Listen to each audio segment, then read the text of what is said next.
I'm Clara and welcome to my channel.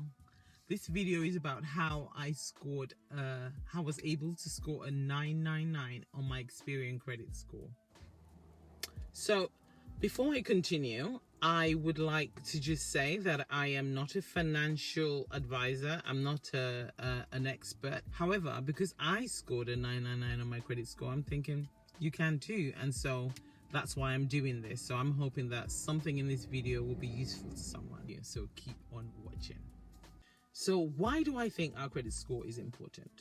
Well, I think it's important because every time we approach a lender to borrow money, they actually approach a credit agency like Experian or Equifax or Call Credit or TransUnion as it's called now, in order to find out our financial behavior.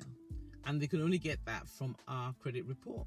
And so the credit report sort of informs what our credit score will be. And so the better the score, the better the chances of us getting what it is that we're looking for.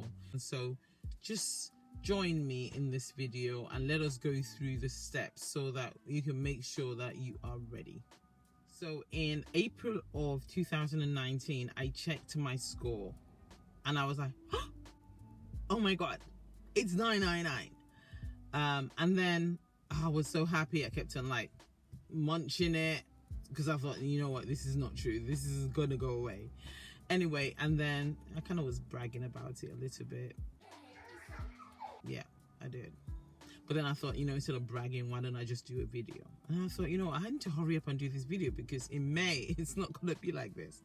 And then I checked in May again and it was like that. And I was like, oh my God, I have to do this video.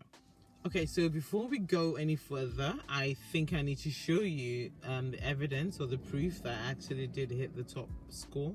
So this is the login screen for Experian. So I'm just gonna put my details in, and then as it loads, I'll turn the screen to you so you can see. And it is. This video is sponsored by the Black Beauty Store, the online emporium for African black soap. If you're looking to fade dark spots and blemishes so you can show off your silky smooth skin, then the Black Beauty Store is the shop for you. We have a dedicated online store, and you can also check us out on eBay, Etsy and Instagram. Thank you. Loading, and it takes forever, and there it is. And it says there, hi Bussaday. Bussaday is my first name, so that's what my mom calls me when I'm in trouble. But yeah, so there you go. Okay guys, so I'm gonna go through the slides very quickly. There are about 8 of them, and it just goes through what makes up your credit score, and specifically for me, how I was able to achieve that top score in each of the categories. So for the purposes of this video, as I said, I will talk about Experian because that's the one that I had the top score on. So yeah, so please follow, and if you have any questions afterwards, you can put them down below and I'll do my best to answer. The 5 categories are payment history, 35%, utilization, 30%, credit age, 15%, new credit, 10%, and credit mix, or the type of credit you have, 10%. Credit utilization. This is how much of the total credit available to you have used. So for example, if you have one credit card and it has a limit of £1,000 and then you spend £600 of that, then you're at 60% utilization. However, if you only spend £60 of that, then you're at 6% utilization. And of course, the less the utilization ratio, the better the score for you. So in my example, I have about 10 credit cards and the amount available to me is $26,800 in total. But I'm only spending a small proportion of that, $1,650. And that keeps me at below, well below 9-10%, so 6%. So this is the credit utilization ratio table. And if we take that 6% in the slide before and put it into this table, you can see that it's in the excellent category because I'm between 0 and 9%. And so I score maximum points in that category. And of course, that category is like 30% of the overall score. So the less you spend on your cards, the better the score. Now, there will be times when you will need to spend on your credit card because, of course, that's the reason we got them, for those unexpected spends. But then the idea is to clear most of it, if not all, by the next payment period. There are some exemptions, of course, because the balance that I had of 1650 is actually a 0% balance that I've been reducing bit by bit. And so even though I haven't paid off the total card, I only pay about £60–70 a month because I spread it over the length of the interest free, I'm still getting maximum points because I'm still below 9%. Credit age, this accounts for 15% of the overall score. And it's very simply the oldest accounts that I have, the youngest accounts that I have, all of them averaged out. And so the older you have accounts, the longer you have accounts, then the better your credit age will be. And of course, I scored maximum points in this area.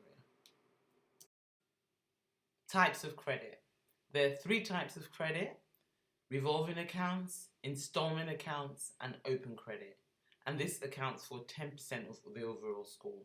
So revolving accounts are things like credit cards, store cards, of which I have 10 credit cards.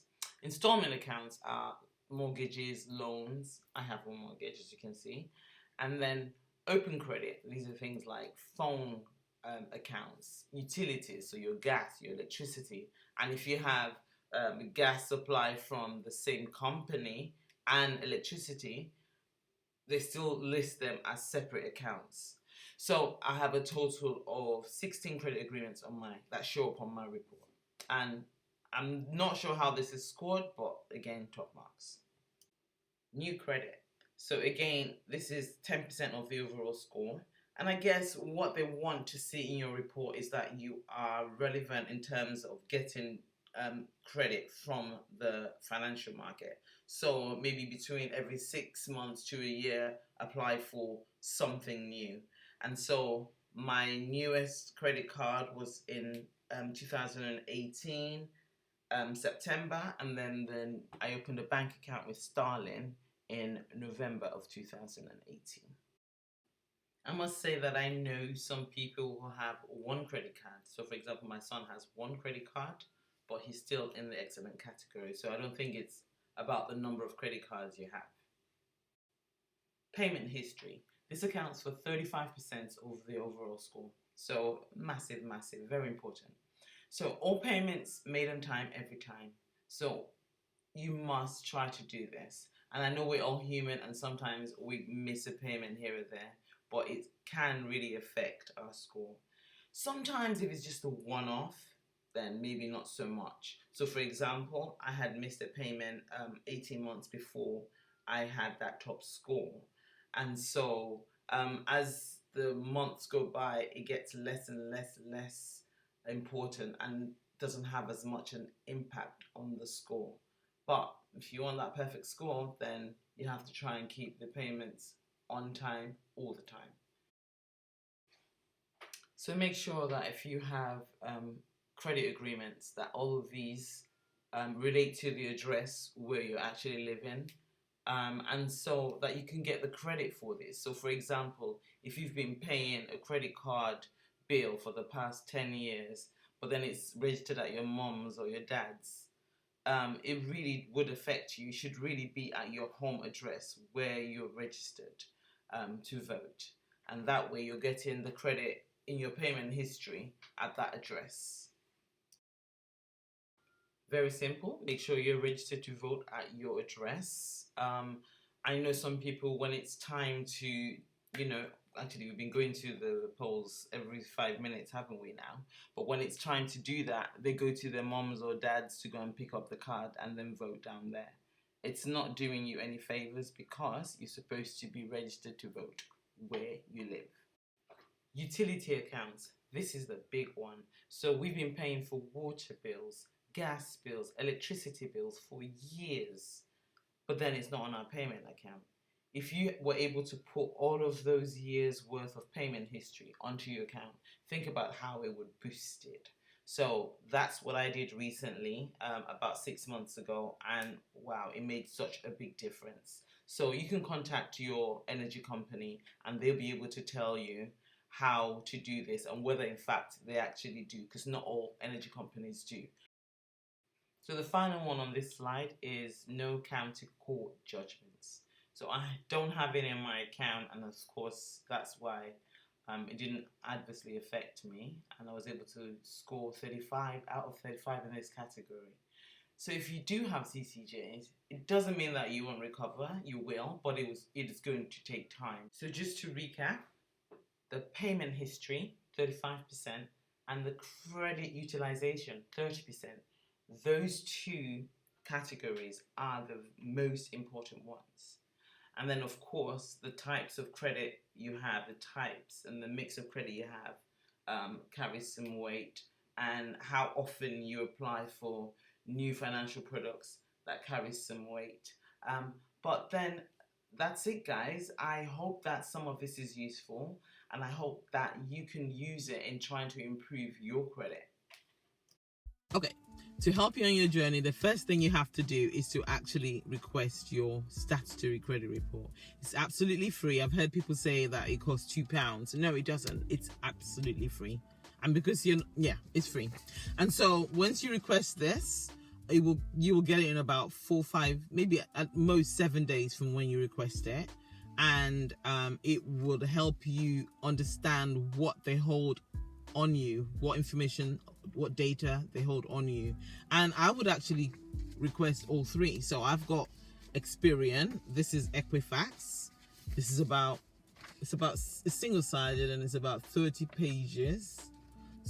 Yeah, but that's because I'm old. But yeah, so, and I've also got the one for Call Credit or TransUnion, and I think TransUnion actually had the most accurate information on me.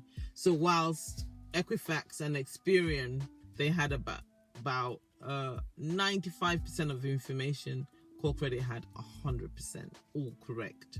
So yes, so let's start there. Get this, and then you'll be able to follow the steps in the actual slides that tell you what to do. Okay guys, I hope that was concise enough and actually also very clear on how a credit score is calculated. And of course, now you have to start thinking about how, if you haven't already, how you're going to get up there. That's the end of the video, guys. And if you have enjoyed this, if you have learned something, then please click the like button below, and also subscribe to my channel, because this would actually give me an incentive to do more.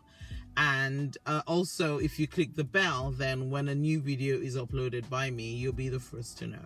So in the description box below, I have listed quite a few people or YouTube channels that I have benefited from. So these are people that have talked about how to improve your credit score, how to use your cards, your credit cards, to be able to improve your credit score, or just how to maximize the card so that you can use it for free travel, shopping, and so on. And there are other links that are just about how to improve your life in general. So whether that's in your relationship, whether that's in at work, your career path. And so these are all the videos that I've been watching over time that have helped me. They may be of use to you, and that's why I'm recommending them. So thank you very much for watching, and see you soon. Thank you very much.